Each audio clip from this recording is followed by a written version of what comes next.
Merry Christmas, guys. This is going to be a very different kind of video here. One thing I've always had in the back of my mind is whether I'd ever want to do a kind of video which is like a music review kind of thing. Because there's a lot of tracks out there I'd love to talk about, but it's just awkward to make that kind of video, isn't it? Both because it can be a bit hard to describe music, especially without being able to use music terminology, without a decent amount of people not knowing what you're talking about, and also because, well, this is YouTube we're talking about.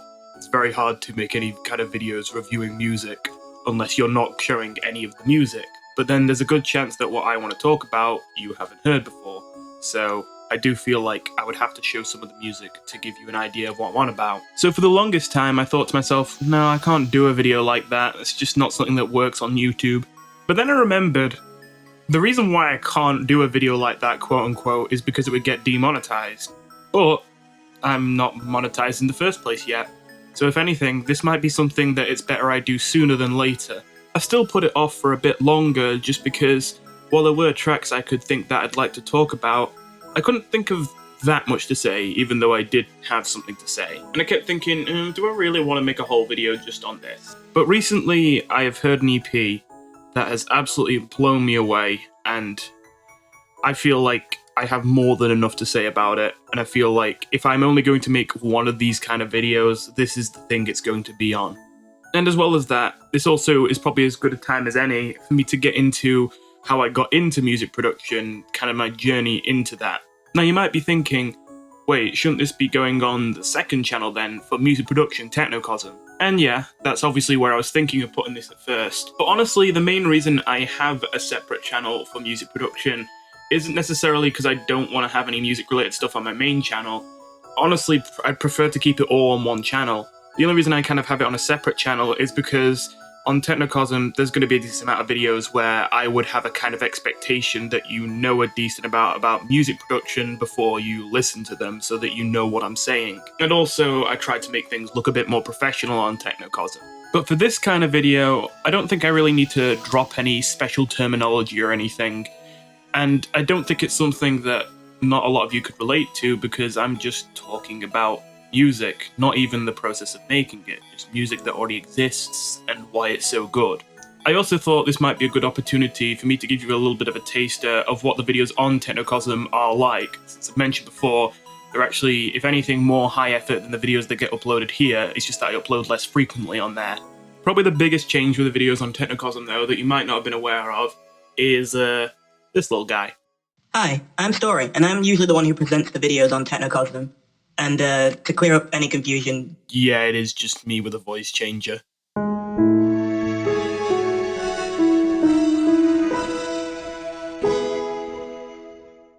So, let me begin by talking about how I even got into making music. Because you might be surprised to hear this with how much of a sound design nerd I am now, but I actually used to hate music when I was younger, or at least I used to think that I hated music. But basically the first 10 years of my life, there were like barely any songs I knew that I actually liked.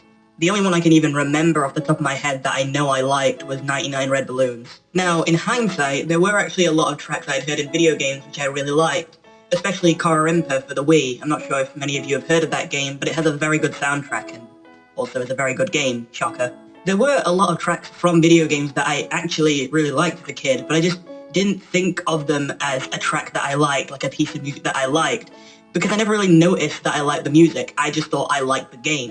At least that's what I think. It's kind of hard to put my finger on, because I didn't think that the fact that the games had good music changed my opinion on them when I was a kid, when I didn't really pay attention to that kind of stuff. But consistently, time and time again, I keep looking back at my favorite games from when I was a kid, and almost all of them have really impressive soundtracks, at least by the standards of most video games. So I think deep down, I was enjoying the music, but I just didn't consider it music, I just considered it a part of the game. Which I guess in a way it is, but you know what I mean. So what changed this? Oh, it was a little cube game that's very well known that I'm sure many of you in my audience already play, called The Impossible Game. What? So yeah, I got The Impossible Game like many other people on my iPhone ages ago, back when I actually had an iPhone. And not only did I enjoy the game, but also I thought the music in it was amazing. It was the first time in ages I had heard any music that actually made me stop and go, wow, that sounds good. And it's kind of funny because in hindsight, while I certainly think the tracks in the Impossible game are pretty good, when I listen to them now, they come off as pretty, it's alright. Which is really funny because, you know, at the time, the first time I was really listening to this more electronic music, I was thinking this sounded absolutely mind-blowing. Still, I didn't really think that much more about music after the Impossible game. I just thought, well, those are a couple pieces of music I like.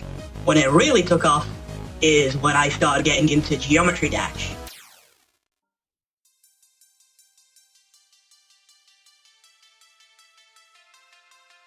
Funnily enough, I was aware of Geometry Dash back when it first came out, but I actually went out of my way to not play it because I thought, oh, they're just ripping off the Impossible game, which is kind of funny because, you know, that didn't age very well, did it? But in fairness, most of what made Geometry Dash stand out was something that was added over time. When Geometry Dash was brand new, it really was kind of just an Impossible game clone, just with some improvements. But what finally made me turn over and decide, wait, no, I actually want to give this thing a chance, is the whole time I had no idea that Geometry Dash actually had a level editor.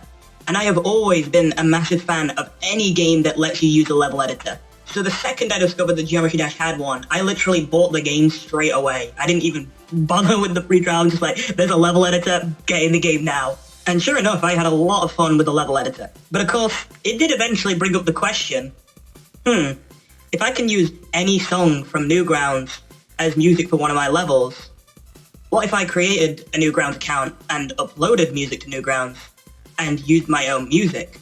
Now at this point, I have basically no music education at the time I'm thinking of this. I don't expect my music to be anywhere near good. I'm just thinking it would just kind of be cool to be able to control it. Like if I have a really cool idea for a gameplay idea but it needs to sync to a certain rhythm, then I could just make a basic melody that like syncs to that rhythm. And it doesn't even have to be particularly good, it fits, you know. So yeah, it was literally the Geometry Dash level editor that got me into making music. And at first, I had no plan to actually be good at making music. I just wanted to be able to create a rhythm that would fit any gameplay in Geometry Dash.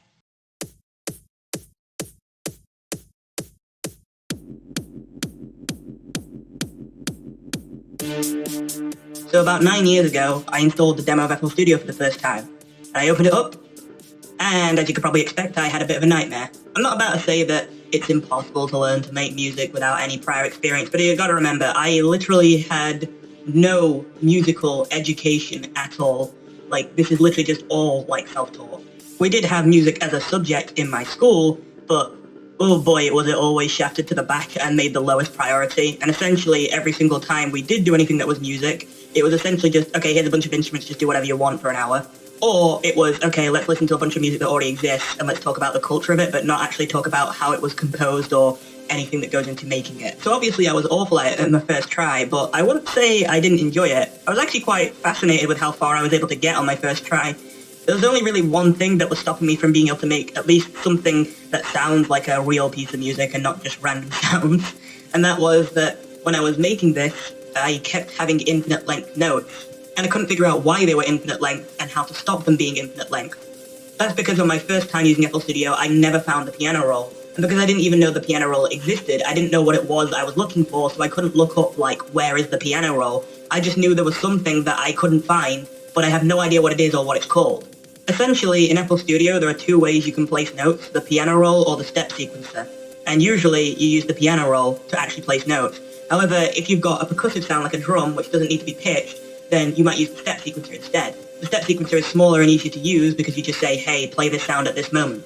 You're only really supposed to use the step sequencer for things like drums, but I didn't know that, and because I figured out a roundabout way to change the pitch of things in the step sequencer without opening the piano roll, I thought I was supposed to use the step sequencer. But it turns out that the reason why everything was infinite length was because I was placing them in the step sequencer and not in the piano roll. Anyway, so that made my absolute first track ever made just a complete car crash, of course.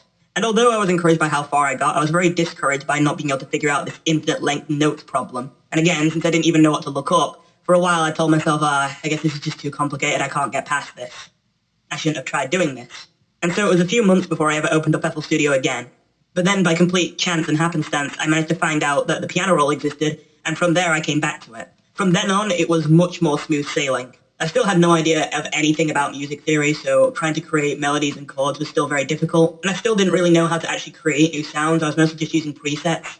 But it was starting to sound like real music that I was making. Honestly, quite quickly, I kind of lost sight of using it in Geometry Dash levels. I've always intended to make a Geometry Dash level with my own music, but I've never actually done it yet. From there's quite a big time skip, because there's not much more to say than simply I spent a lot of time getting better at it. Just looking up video tutorials, just making more tracks, just thinking what was wrong before, just doing a whole lot of that in my own time, until eventually I got to the point where I am now, where I'm quite proud of what I'm able to make.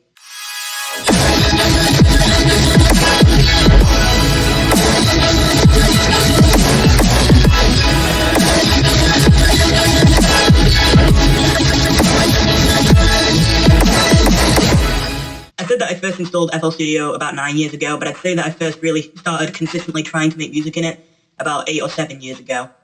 So that'll give you an idea for how long I've been doing this.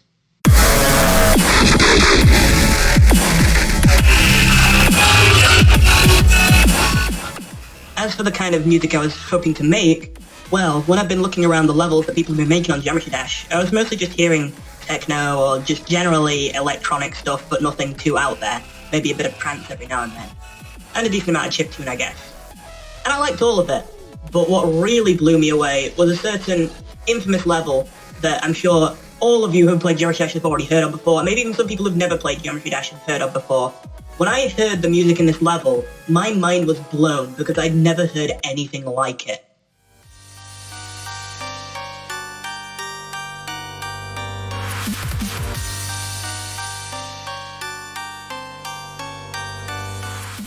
Yep, 9 circles. It's kind of ironic, because now this is actually one of my least favourite tracks from Ruckus, who obviously I'm a big fan of. I almost kind of hate that this is the track that got popular, because I feel like it's one of his most mediocre ones.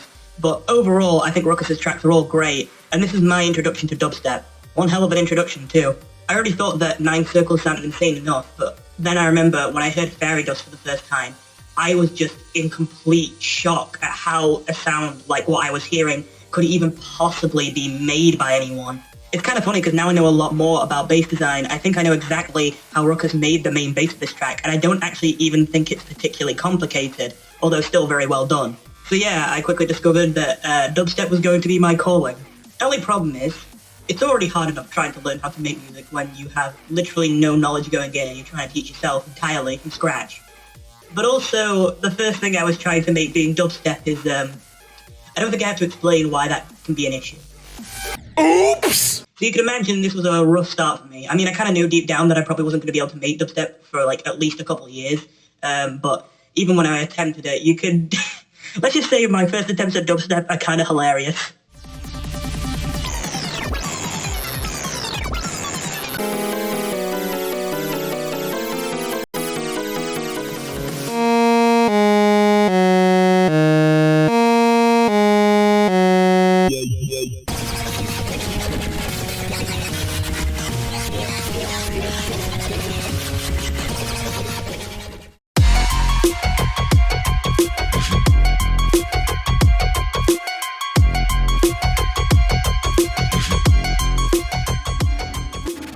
Now, Ruckus wasn't the only person that I absolutely got blown away by in terms of the tracks that they were able to make.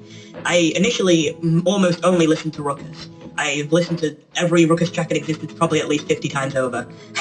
I actually don't listen to him very much now, not even because I think his music is bad now or anything, or I've outgrown it or anything, but just because I've heard every track he's ever made so many times that it kind of feels like there's not much more I can get from it now. There's only 3 Ruckus tracks that I still listen to regularly personally, and that is Hailfire, Blacklight, and Sharp Minor, which I think are the tracks of his that have aged the best.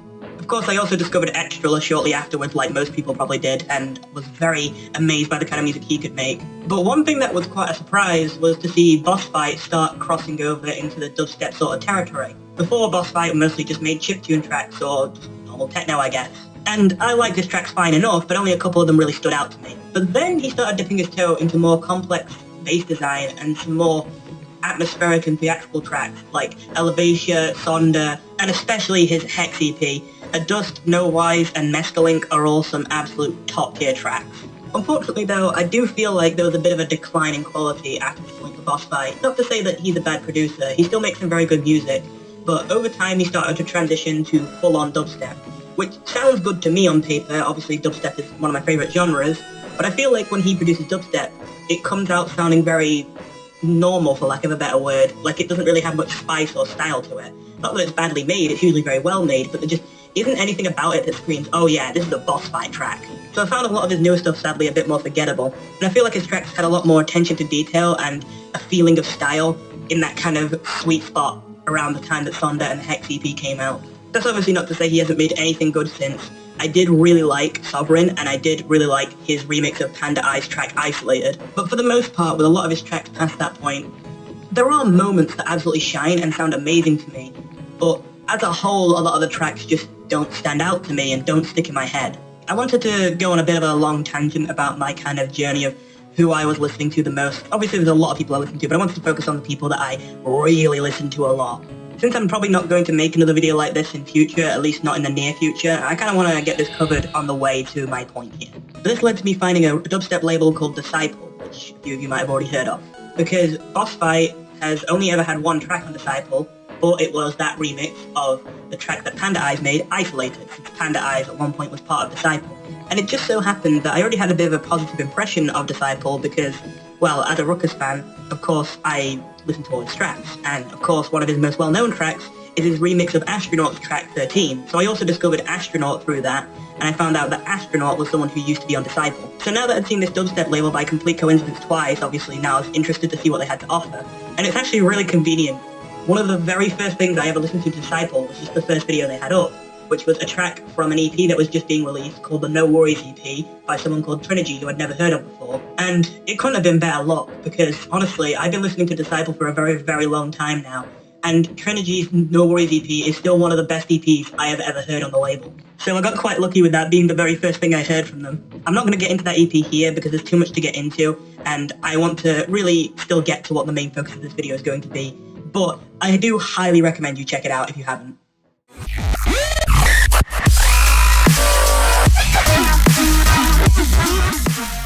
So now we're approaching the main subject of this video, but there's just a little bit more context I need to set up before we get there.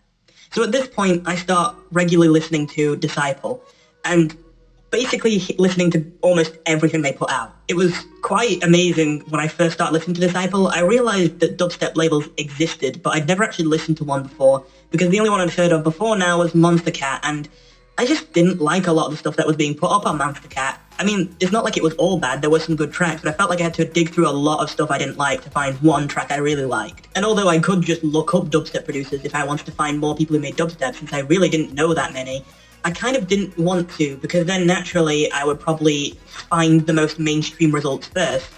And so far I've typically found that, not as a solid, consistent rule, but generally a lot of more mainstream producers I kind of end up being put off by. It doesn't even really matter too much to me if they are good a lot of the time. A lot of the time it's just, if they are mainstream, then they're probably not taking as many risks, because that might push some people away from their music. And I'm much more interested in listening to people who are kind of playing it a bit more risky with what they're making. Also, I was never really a fan of Skrillex, and, usually when you look up, famous dubstep producers, yeah, Skrillex is kind of like one of the first things that gets mentioned. Funnily enough, I heard one track from Virtual Riot I didn't like, and because I didn't know he produced dubstep, I just kind of avoided his stuff from then on as well, so it was quite a rude awakening to discover that he actually makes dubstep, and he's actually very, very good as well. Anyway, all that aside, so now I was discovering a lot of dubstep artists. I was so used to only knowing about 4 or 5 at a time, and now, well, every single day there was practically a new artist that I'd never heard of that I was listening to on Disciple, making dubstep or rhythm, which is a subgenre of dubstep, which is more rhythmic and less melodic. And I found it really interesting to hear all these different styles. As well as that, there are a lot of names now that would start repeating themselves and start being seen in multiple tracks that I had never heard, but everyone else had heard of. So I started making kind of an effort to get an understanding of what kind of style all these different producers that were regularly on the label had. And that led to me listening to a lot of tracks from Oliverse. Oliverse was one of the first producers that's officially a part of Disciple that I really listened to a lot of their music from. And I found it hit or miss when I was first listening to it. More hits than misses, but one of those misses for me was Parachute. And I remember just being mad at this track, because the beginning of the track is absolutely beautiful in my opinion. And it feels like it would lead so well into a powerful melodic dubstep drop. But then instead it goes into a very strange and inharmonic, squelchy, screechy bass drop, which just feels wrong and out of place. And I thought that was such a shame, because this is one of the best build-ups I'd ever heard for a track that should be melodic dubstep, really. And I remember multiple times, even though I'm terrible at recognizing pitches and I had no way to find the notes for this track, genuinely considering trying to remix this track. Because I was just that mad that like, oh, you had such a good beginning, how dare you waste it? And I wasn't really holding my breath that anyone else would remix it before because, well, it wasn't really one of Oliverse's more popular or well-known tracks, and it was kind of old now as well. That was until Disciple's remix competition, in which someone did remix Parachute. A little-known producer called Skybreak.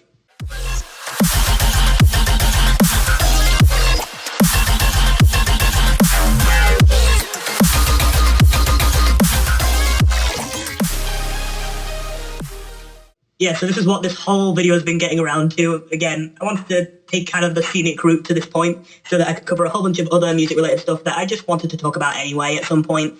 But here's where we're really getting to the meat of this. Skybreak makes color-based and melodic dubstep, and he is becoming maybe my favorite producer of all time at the moment. I don't know, it's always so hard to call anything the best in music because there's, always pieces of music that serve drastically different purposes. I mean, I said the No Worries EP absolutely blew me away, and that is still a really good EP, and my favorite track from that EP is probably Without You. And I think that track is amazing, but that track's never made me cry. And while it hasn't happened to me often, there are one or two pieces of music that have been able to make me cry before. So would you then say that Without You isn't as good as those pieces of music because it couldn't make me cry? Well, no, it's not supposed to make me cry, When you just have such drastically different in style and purpose things with music, it's so hard to call anything your favorite.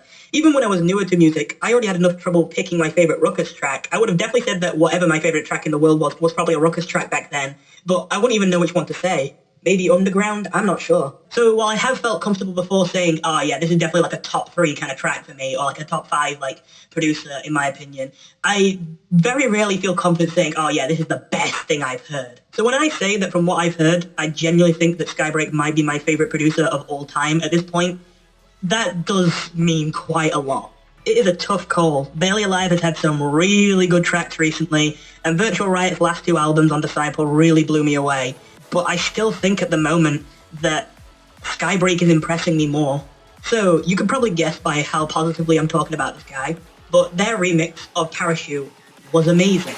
Lay down this love.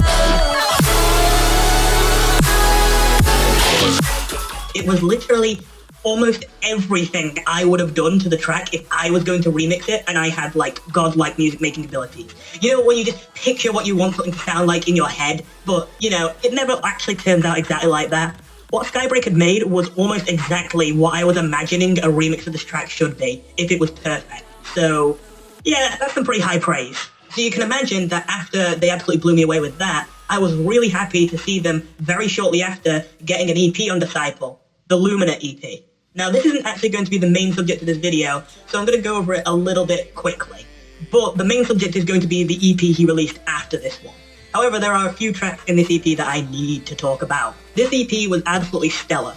I think the first track, Wildfire, was probably the weakest of the 4, but that's hardly an insult against it. It was still an amazing melodic dubstep track with a very kind of different pitch-bendy feel to it.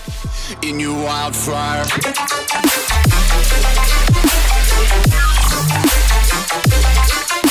And as well as that, it had some really hard-hitting growl basses in the kind of B section here.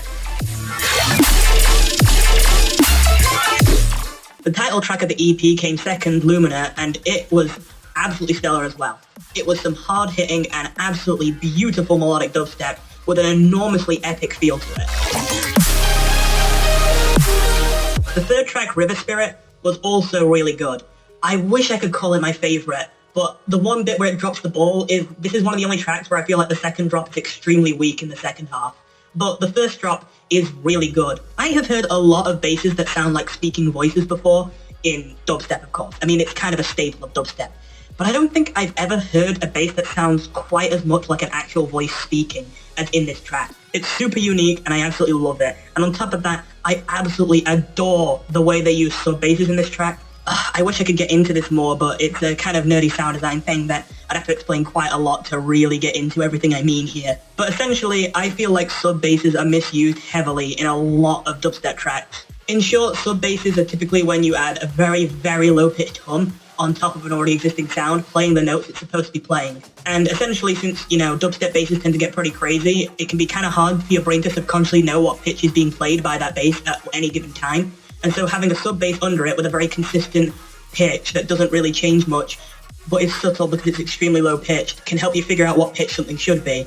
But then some people take sub-basses and then distort the hell out of them to try and make it so, oh yeah, there's more bass. And honestly, I'm never a fan of this. I almost always think it makes tracks sound more obnoxious and just, I'm not a fan of it. It's not that I'm not a fan of hard-hitting stuff, it's just that that's not being hard-hitting, that's just distorting the hell out of something without knowing why you're doing it. Anyway, tangent aside. I really like how the way they use sub-basses here is really good at helping you keep that subconscious track of the pitch while also being nice and subtle. But then there's the one that definitely deserves the most discussion. Aurora, the final track of the EP. From the preview of this EP, where it only showed little bits of each track, I wasn't sure what to think about this one, because I was hearing very little original sound design. A lot of it was very much like well-trodden territory, nothing really new or interesting here. But at the same time, it just sounded so beautiful and hard-hitting that, I wasn't sure whether I would like it or not. It sounded extremely well made, but it just didn't sound that unique. And then I heard it, the full track, in its entirety, and I have to say, it is easily the best track in the EP. I don't care that the sound design isn't quite as complex as with some other tracks or as creative. This is absolutely beautiful and just borderline cinematic. Not to mention, my god, that lead into the drop is absolutely perfect.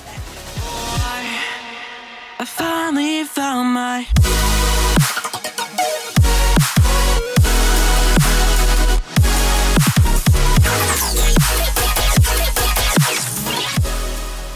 And if all that wasn't good enough for you, listen to the ending.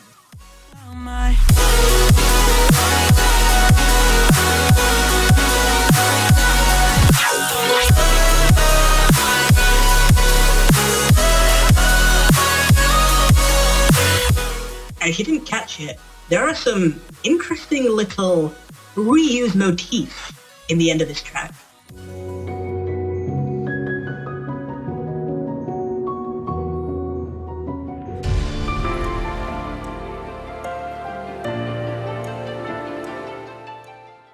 It was really cool when on my fourth listen of this track, I was listening to the ending, I was like, hang on a minute, and noticed that that little melody was the same melody that started off the entire EP. And then it was even weirder to go back to the first track, and I didn't even remember this little arpeggio in the background at the start of the first track. It's in a different key, I think, but it's the same arpeggio from the end of the final track. It all circles around. So far, everything that Skybreak had released was seriously impressing me. So obviously, I was very excited to see him getting another EP on Disciple recently.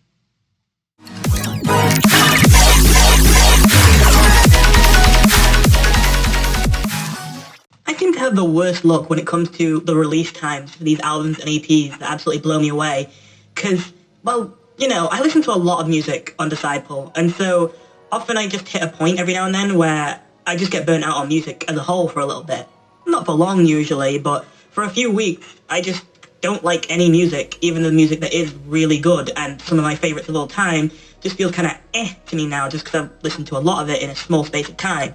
And it seems like every single time there's an absolutely amazing album or EP that may even be one of the best ones they released in the entire year, it always seems to be when I'm in, the most I'm not in the mood to listen to music right now kind of mood.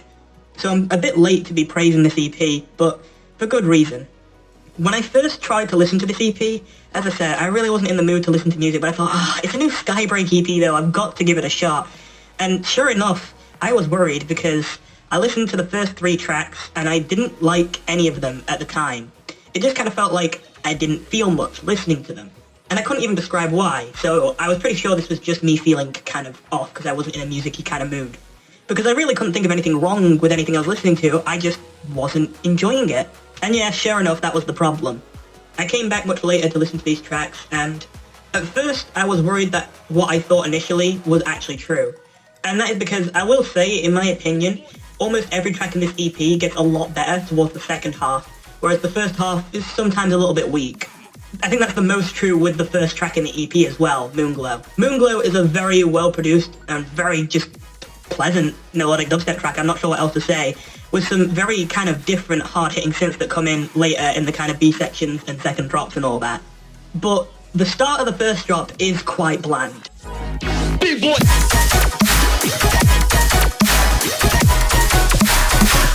It sounds good, but it's just very, very bland for the kind of music it is. So that's part of what gave me a negative impression of the EP at first, was that when I was listening to these tracks, since I wasn't really in a music-making mood, I listened to like the first minute of it, and then I was like, okay, I'm not feeling it, you know. And if I'd listened longer, maybe I would have been hooked more. If I was judging Moonglow on its first half alone, I would say it's a kind of meh, or slightly above meh track. However, judging it by its second half,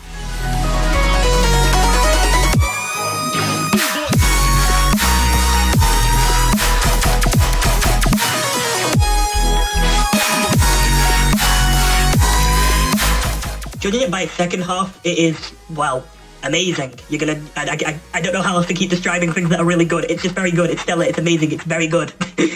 However, there was something different about this EP compared to almost every other EP that's been released on Disciple.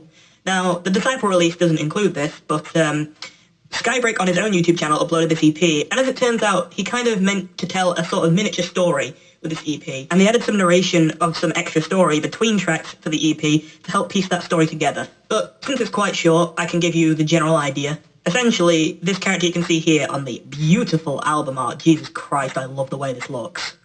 This is the Child of Light, who is supposed to be the main kind of protagonist of the story. And it's a pretty simple story. Essentially, they just live in a forest, and they live a very simple and very happy life until winter starts coming, and the forest starts dying. The child doesn't know what to do, and starts searching everywhere for any kind of solution, and ends up finding a cave inside the mountains.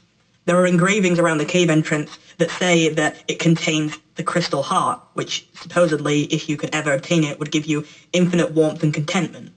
So the entire EP is, of course, in a semi-metaphorical sense, about the Child of Light on their journey to get the crystal heart. This is going to be important later. With that out of the way, though, let's talk about the second track, Soul Shards, which, to be honest, once again, I don't have that much to say about yet. It's simply a really pleasant colour-based track.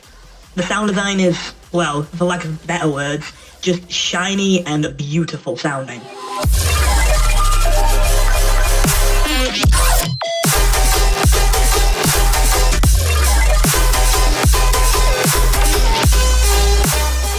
And honestly, this entire EP has kind of a beautiful winter wonderland kind of vibe to it, and I really like it.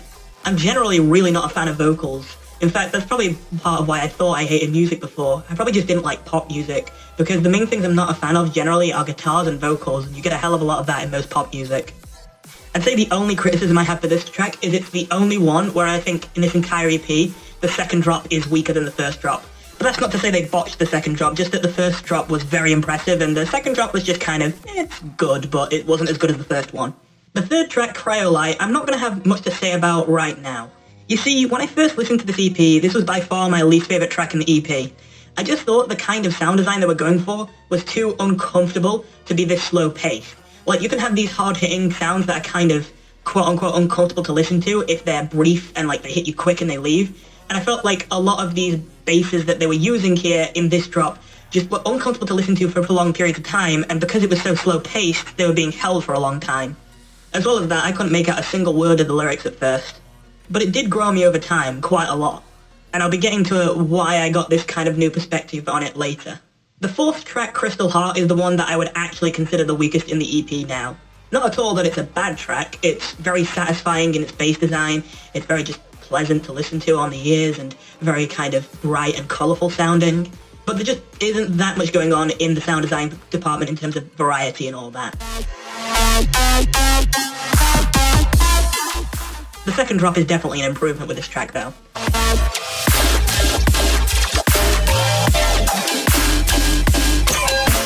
This is one of the only ones I don't regularly re-listen to. But so far you might be kind of surprised that I wanted to spend all this time making this video where I talk about all these other things, all to build up to this one thing. And this is all I have to say about it. Mostly just, oh, this track's pretty good, this track's pretty good, oh, this track grew on me. Again, I would give more in-depth analysis, but it's kind of hard to without having to bring up specific sound design terminology, which I don't want to do that in this video. I want to keep it relatively accessible. Well, a lot of that is because of the final track. As mentioned, there aren't many times that I've been able to listen to a piece of music, and that piece of music has made me cry. There are times that other pieces of media have made me cry, but usually it's not the music alone. Personally, and I don't see it as a tough guy thing, because personally I don't really care whether you cry a lot or don't cry much to, media. But personally, even if I do feel quite sad by a piece of media or quite emotionally invested, it really is enough to get me to cry. And the list of things that have been able to get me to do that is quite short. Off the top of my head, I think it's only been Undertale, One Shot, Klonoa, and the only one that really got me bawling was Amori. I liked Basil too much, and I had no idea what he was going to go through in that game, and I was like, yeah, that's my favorite character, and then, yeah, you can probably guess what happened there. But in terms of music alone making me cry, I can only think of 2 other examples before this one in my entire life. One of them being in Deltarune, hearing The Field of Hopes and Dreams for the first time. If you don't remember, back when Deltarune was first released, we still weren't sure if it was actually going to be a sequel to Undertale. And again, technically it isn't a sequel to Undertale, but you know what I mean. It's a spiritual successor to Undertale, I guess you could say. And that's what we were all hoping for. But we didn't know if it was actually going to be that yet. We didn't even know if it was really a game or if it was just an elaborate troll by Toby Fox. And even though the game had already been going for quite a while, so far, just with all this dialogue at school and all that, with Susie and all that, and just going into the closet, all this felt like it could at any moment just be cut away to just some, random joke fake out, like, you thought. But the moment I started hearing The Field of Hopes and Dreams, I was like, oh my god, this really is another Undertale, something I never thought we would be getting. And not to mention that I just think The Field of Hopes and Dreams on its own is an absolutely beautiful track, and definitely my favourite track from all of Deltarune, no contest. The only other one that's made me cry is actually one that you can't listen to, because it's not one that I've released, it's actually one that I've made. I've mentioned before that I hope to, even though I doubt it'll be done anytime soon, it's something that it's a long-term project I want to work on, make a game called Null and Void, which is heavily inspired by Undertale. And I never actually planned to be making the music that would be intended to be used for the final fight in the game's equivalent of a genocide route so early on, but I actually made it extremely early by accident. I was trying to make a theme for another character, and it just wasn't sounding right, but what I had was very interesting. It sounded very energetic and yet somber at the same time, and I realized that this would be perfect for what I wanted to do for the final fight, for, again, this game's equivalent of the genocide ending. And already I had an idea of what would happen for that ending, and already I thought that is horrible, but I feel like that would be very effective from a storytelling perspective. But picturing in my head what I planned to happen at this point in the story, now that I was actually hearing the music that would be playing alongside it in my speakers as I'm producing it, I started to really feel everything that I imagined this would make me feel. And honestly, it's part of the reason why I'm so determined to make Null and Void, and I'm so committed to, spending all this time, and I've not even started coding it, I'm just producing assets and music and all that, and I've been doing it for over a year now.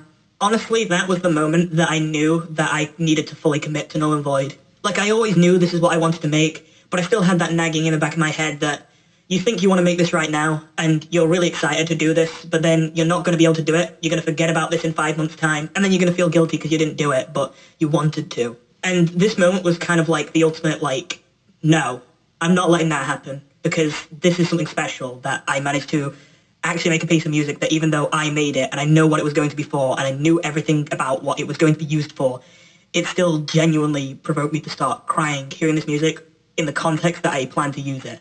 So I know that was a bit of an unexpected tangent, but I think it also helps drive home why I didn't want it to just be a cheesy, I cried when I heard this for this track that I'm about to talk about. I really want to make it clear to you that this is not a common thing for me, and when it does happen, it means that what I'm listening to is something very, very special to me. With that said, the final track of this EP is Journey's End, and if you're listening to the narration of the story in between each track, then you'll hear after the end of Crystal Heart and before the beginning of this track that the Child of Light finds the Crystal Heart, touches it, there's a flash of bright light, and then nothing happens.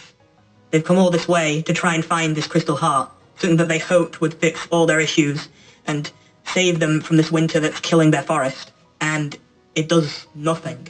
This leads into the start of Journey's End, and I've got to say, it's simply very powerful. So this is what I'm fighting for. 1,000 shots across the floor. I finally reached my journey's end, but I don't feel the glow again. passion drive me to the deepest depths of hell. Falling for the lie that I feel whole by chasing something mystical. And maybe I'm enlightened by the touch of this gemstone, but at the end of the day, I'm still my own. And I remember the first time I listened to this, the chills I got as I was listening to this narration in the build-up to the drop. This entire time, I'd formed my well-being around an illusion. A warm light with infinite promise, the filling of void. But at my journey's end, when I finally embraced what I chased for so long, I felt nothing.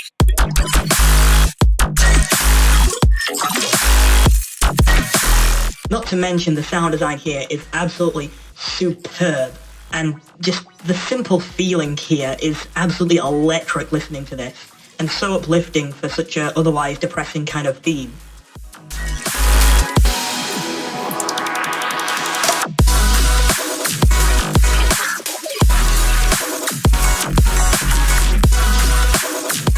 But we're not done yet. There is a second half to this.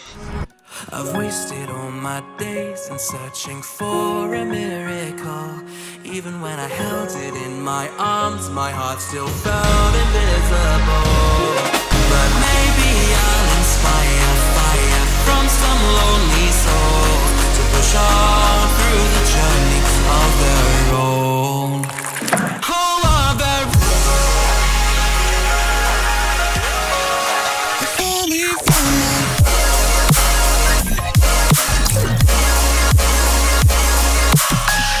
that was the point where this track finally broke me, and the first time I heard it, I started crying. Because not only is this a message that really resonates with me, not only is the music absolutely beautiful at this point, but especially that little I finally found my snuck in there just before it goes into the drop. I'm sure you recognize that if you've been paying attention with this video. That's from before the drop in Aurora. Now, I didn't really talk about it earlier, but Aurora as a track, the lyrics were all about someone who finally discovers their passion in life after feeling kind of, directionless. Obviously through the metaphor of Aurora Borealis, their Aurora. And not only was it an absolutely amazing callback to hear that again here, but it actually, funnily enough, isn't just a cool, oh, that's a cool reference to his previous track that felt as uplifting as this.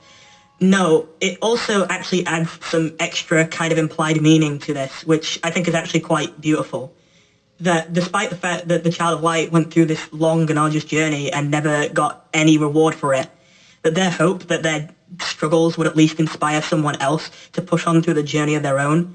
The implication here is that it inspired the person who is singing in Aurora to find their passion in life and their meaning for existing.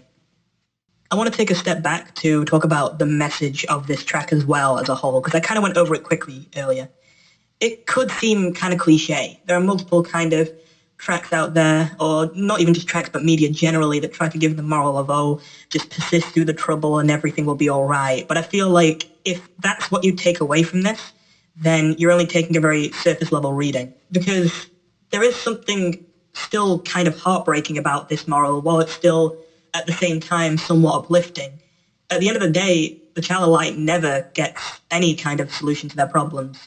They go through all this effort and they themselves do get nothing for it. They still have to go home to their forest, which is now died in the winter. And they never discovered any magical powers that could save them from this crystal heart. It was all a lie.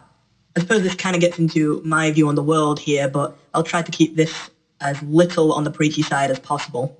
Some people wonder if karma exists, if when you do good things really do happen to you, and whether bad people really do get their comeuppances in the end. And my answer is sort of a half yes.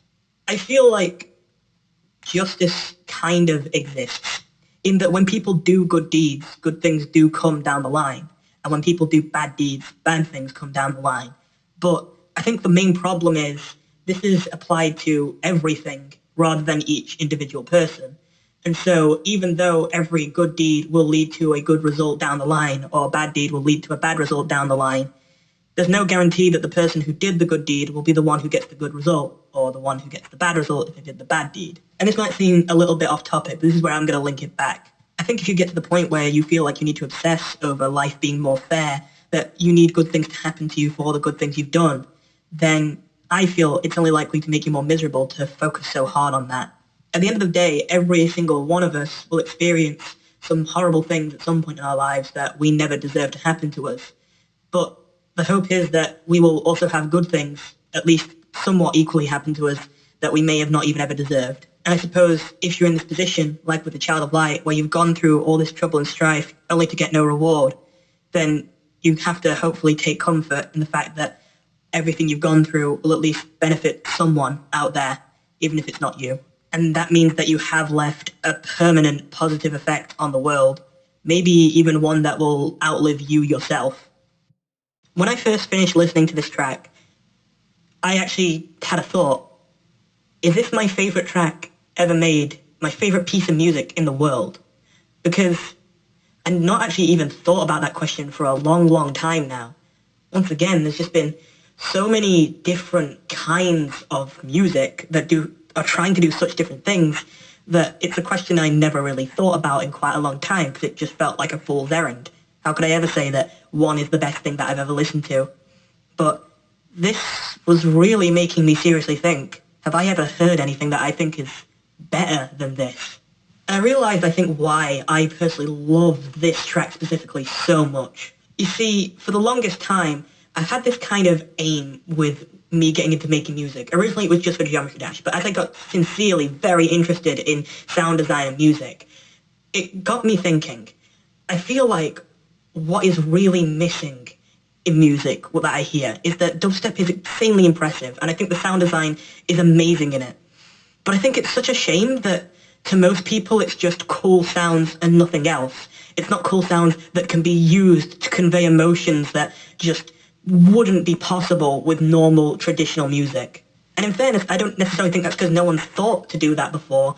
It's really hard.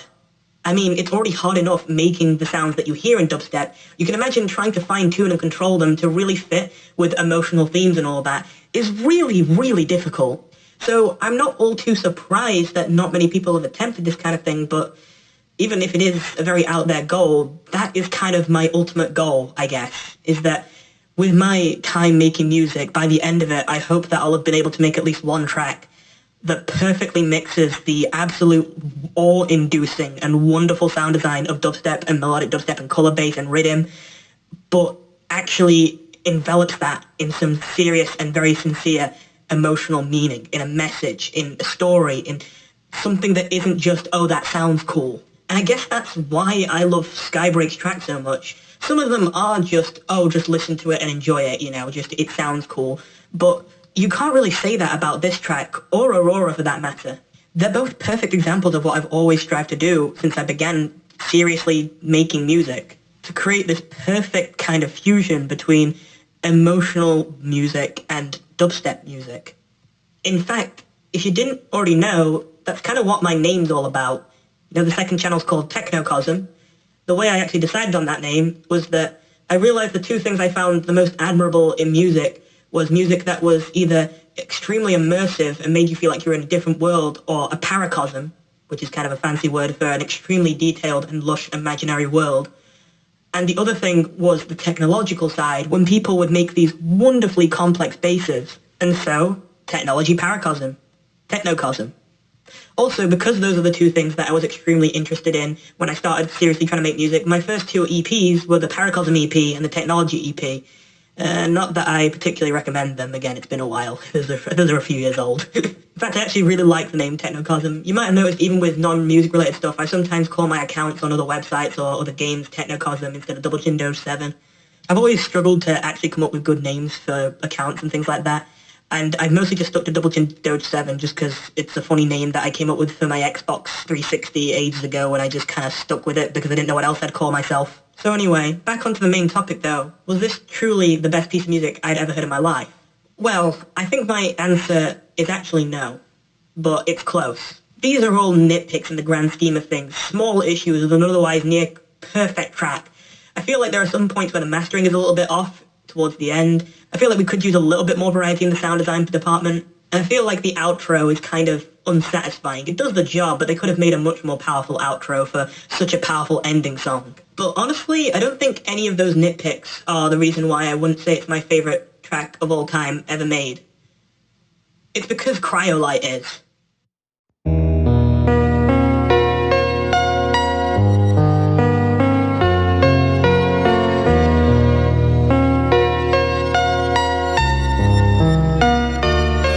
Yeah, how about that for a plot twist?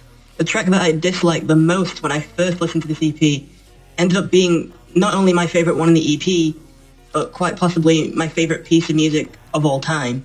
Well, at least for now. I'm not saying that might never change, but for right now, I don't know if I would consider anything else I've heard to be as good as Cryolite.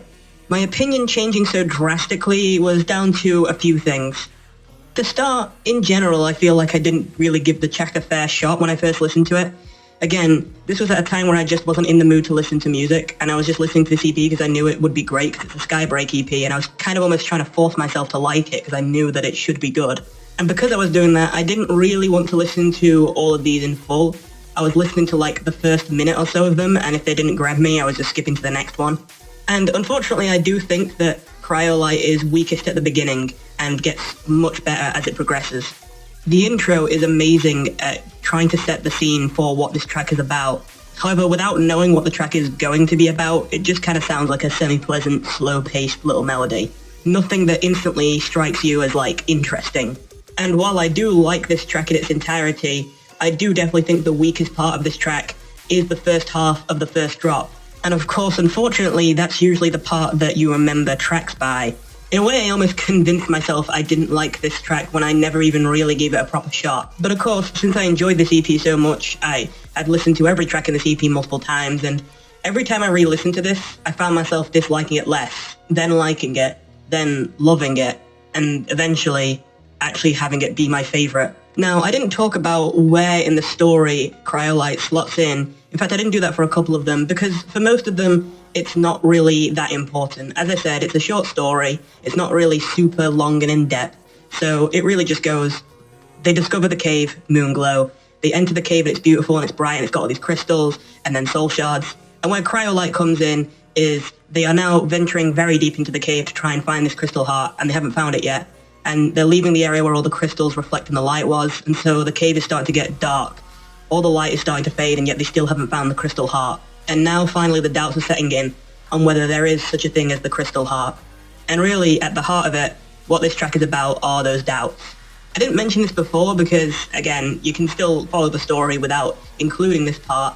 However, I'm adding it now because knowing that this is the context for the story associated with this EP, for where it's supposed to slot in, really helps you appreciate the meaning of this track more, because that's what I'm going to dive into now. Because this track does have lyrics, but on my first couple listens, I couldn't make out a single word. A lot of the meaning of this track obviously lies in the lyrics, which is, pretty normal as songs go, but it's almost kind of a bit of a new thing to me, since I've mentioned I'm not really a fan of lyrics in most music. One of the biggest things that made me turn around on this track, though, was finally understanding what the lyrics were. And at first, I'd never even really planned to figure out what the lyrics were. Unfortunately, for a lot of these dubstep tracks, if they do have lyrics, it's very common for them to have a lot of effects on them, which can make the words hard to hear. And so it's not very uncommon that you'll hear a track where there are lyrics and it's just almost impossible to hear what they're saying, and there's never any official lyrics posted, so you're just kind of left guessing at what they're saying. And on first listen, this sounded so indecipherable to me that, I just thought I won't even try. And it did seem as well at first like these lyrics wouldn't necessarily be super important to enjoying this track, but that couldn't have been further from the truth, at least for me. The point at which I changed my mind and decided that I do want to start trying to figure out what the lyrics for this track are was the point where I finally heard the first few words. Again, I'd listened to it multiple times and I'd never been able to make out a single word at any point in the track. And then I listened to the start again and I could hear what the first little phrase was. No, I'm not okay. And this instantly piqued my interest. Because at first I just kind of assumed the lyrics would be very typical, just, big sad hours before the happy ending bit. But that line, well, maybe to some of you it makes it sound more like it's going to be like that, but to me it was interesting since it was delivered so straight. I mean, partially that may be just because they're singing it and, they can't go so off tone, but being delivered so straight, it kind of comes off as more sincere instead of melodramatic. And it also piqued my interest because I had been able to make out the lyrics of Soul Shards, and I noticed something at the end of Soul Shards. In the lyrics of Soul Shards, it repeats the chorus multiple times, but every single time it's repeated, the last line changes. And the very final time you hear the chorus before the track ends is this. So I will fall for you, a soul that broke into. My spirit is fragile, made of glass. Am I distracted by the past? Will I shatter from the truth? And I remember this piqued my interest when I first noticed it because, well, obviously it's some foreshadowing for how the story actually ends.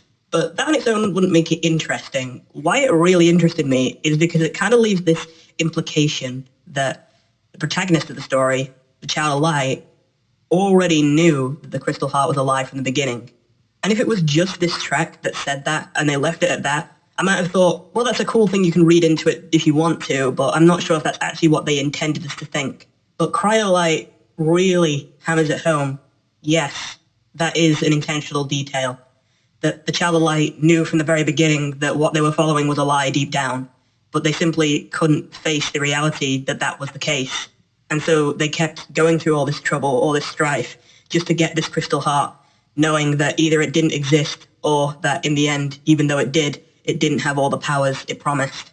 So, with that said, why don't we talk about these lyrics? No, I'm not okay. Watching the decay of a forest in the winter, wandering through barren trees. It's not forever, but come December, I won't be here for a while. Will you move on or wait for me? I really like this opening because there's something that I've noticed that is almost a consistent theme in a lot of the kind of media I really like now. I feel like with how many games, movies, TV shows, all that kind of stuff are out there, and that all tend to follow the same kind of general structure and plots, it's really hard to escape this idea that you don't have another stock tragic backstory. And so when you first hear the catalyst for the story is the Child of Light's forest dying in the winter, it doesn't really hit you, the real implications of that emotionally, because, well, it feels like it's not supposed to. It feels more like its purpose isn't really to emotionally invest you, but instead to simply act as a catalyst for the plot. The problem is that it's hard to not do that, though, at this point in media. I mean, what hasn't been done before for a tragic backstory? So the way I found that a lot of the stuff that I really enjoy gets around this issue is that it starts with a backstory which sounds like it might fit into just another one of these cliches. And yeah, it would fit into one of those cliches, but then it really fleshes them out and makes them simply feel real. At the end of the day, if you really want to see the same structure in every story, you can say that there are only a very small amount of different stories you could possibly tell. What distinguishes each different story is the way in which it is told. That has way more of an impact on how effective it is than what it is you're actually saying is the story overall.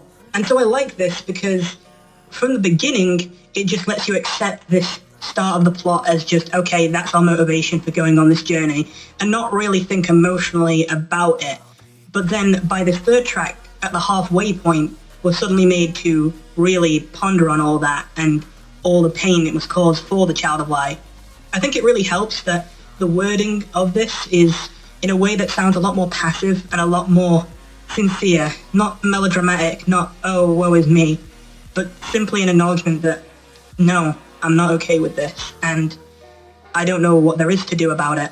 Well, that isn't explicitly stated, but it's kind of implied by how their only options that they think of to deal with the winter coming is to either move on or leave. But the point where this track broke me, maybe my 6th or 7th listen, when I finally figured out what the last few words I couldn't make out were at the ending of the second half. A place I thought I knew, for the warmth of summer blue, but the cover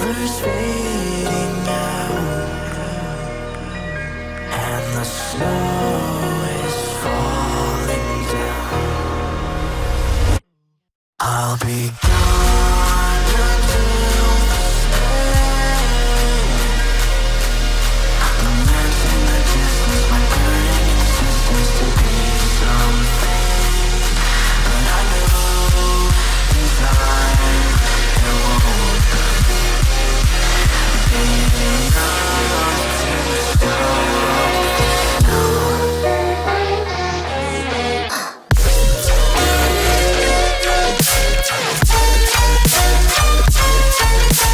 Those last few words, when I finally understood what they were saying at that point, it felt surreal because I'd already heard that a good few times and simply just thought it was the lead into the next drop and didn't really take any meaning from it. I couldn't really hear what was being said.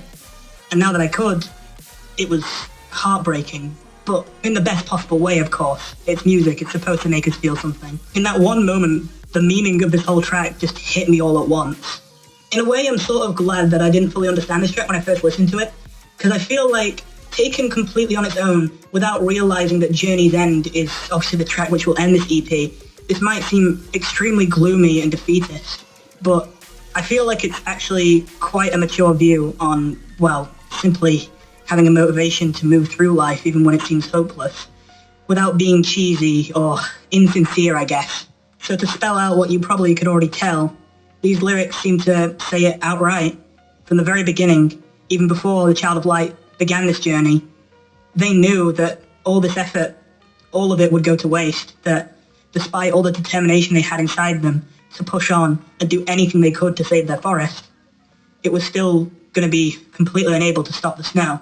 The whole time, they simply told themselves the Crystal Heart would be real, that it would fix all their problems because they couldn't bear to face the reality otherwise, the reality that there might not be any hope for their forest, and it might not matter how much they're willing to do to protect it.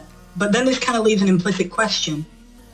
Why is it then that the Child of Light decided to go on this extremely long and arduous journey, knowing deep down that in the end they would have nothing to show for it? At first, the answer would seem to be because there's nothing else to do, right? I mean, maybe this Crystal Heart doesn't work, but they have no other options. But with how certain that line is, that they know it won't be enough to stop the snow, it doesn't seem like a satisfactory answer to me. I think the real answer is, if the Child of Light truly isn't able to save themselves at all, then at least they should hope to do something to help or save others. And this would fit in quite well with the future message you'd see in the final track, Journey's End. And that's when it hit me. This whole EP had a very wintry vibe to it. And at first I just thought that it made for some cool art, and that's probably why. I mean, the album art is absolutely beautiful. But then I realized it's probably a very, very intentional choice when they instead wanted to make specifically Crystal Heart, the track where they first discovered the Crystal Heart, all hot and lava-like and turn from a cold blue to a bright and vibrant red and purple. It seemed like a very intentional choice. And I think I understand why now. Because snow is obviously a beautiful thing. Especially for me, personally, you probably aren't surprised to hear I'm not a very outdoorsy person. I don't tend to go out much. I don't tend to like just going out for walks even when it's nice weather. But the one exception to that is I actually do love going out when it's all white and snowy and the ground is just so bright and everything looks so, wonderful. But when you really think about it, snow probably isn't seen as a beautiful thing to anything that lives in the wild. Snow means death, most likely, that winter's coming and that they are in danger. So much is taken from the wildlife at winter, and yet what's left behind looks beautiful and quiet and peaceful. I was considering whether I'd get this personal, but I feel like it's kind of important to getting across why this means so much to me. Personally, I'm not someone who believes in an afterlife, so where I feel I get my motivation to live is simply I want to leave the world a better place it was than when I found it. Just because one day I'll be gone doesn't mean that I can't leave behind something that will hopefully be a great thing for the world that will outlive me. Maybe it'll have ripple effects down years that I'll never even know about. So I guess this track just resonates so strongly with me because it feels like it's almost a simultaneously somber but motivational track. Like it's trying to get me to come to terms with the fact that that's going to come one day and I probably won't be able to do much about it. But that also I can look forward to leaving behind something beautiful something as beautiful as this song, which incidentally sounds beautiful, and most of that beauty comes from its winteriness. There is no respite from the cold until winter ends and spring begins, which seems to be what's sort of happening at the end of the track, as most of the sounds in this track have been quite quote-unquote cold, but towards the end as it fades out, you start hearing a warm melody being played on a guitar.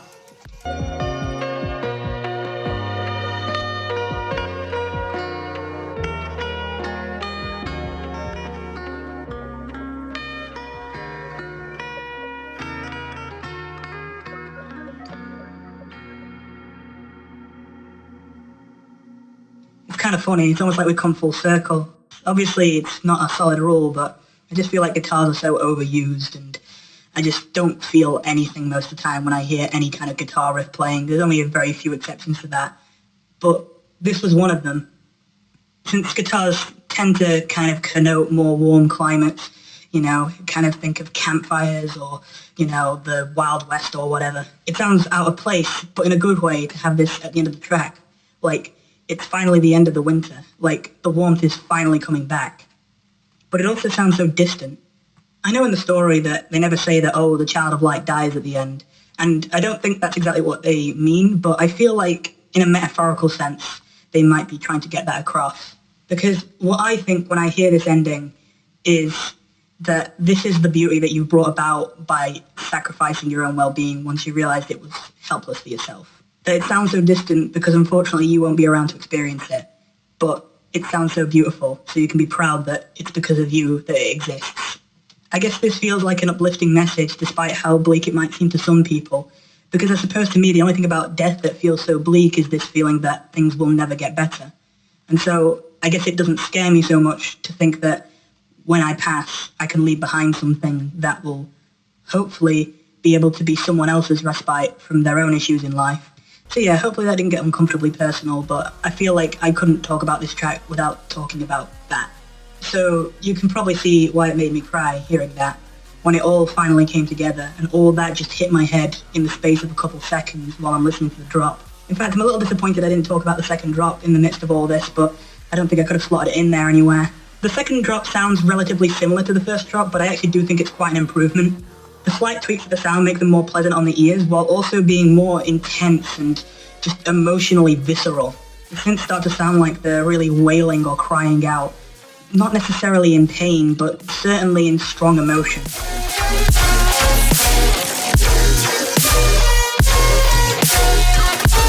And it might seem like these drops don't necessarily fit all that cleanly into my analysis of the meaning of this track. I can understand that maybe for someone who isn't into dubstep, this seems like a bit like, aren't you kind of forcing this? Wouldn't this be better as a non-dubstep track? But really, I don't think that's the case. It's certainly hard to tell a story, quote-unquote, through dubstep music, but I feel like you can convey a feeling very strongly through it. In fact, I think it's more strong than any other genre with that. It's just very difficult to control that feeling. But here, I think it's controlled quite well. Even if there are no lyrics over the drop except the vocal shots, which I don't believe are actually saying anything. Simply the beautiful wintry vibe of it. It reminds you of the snow, of how it heralds in such sadness and yet it leaves behind such beauty. It just makes you really feel the message of the track instead of simply hearing it, taking it in and feeling nothing.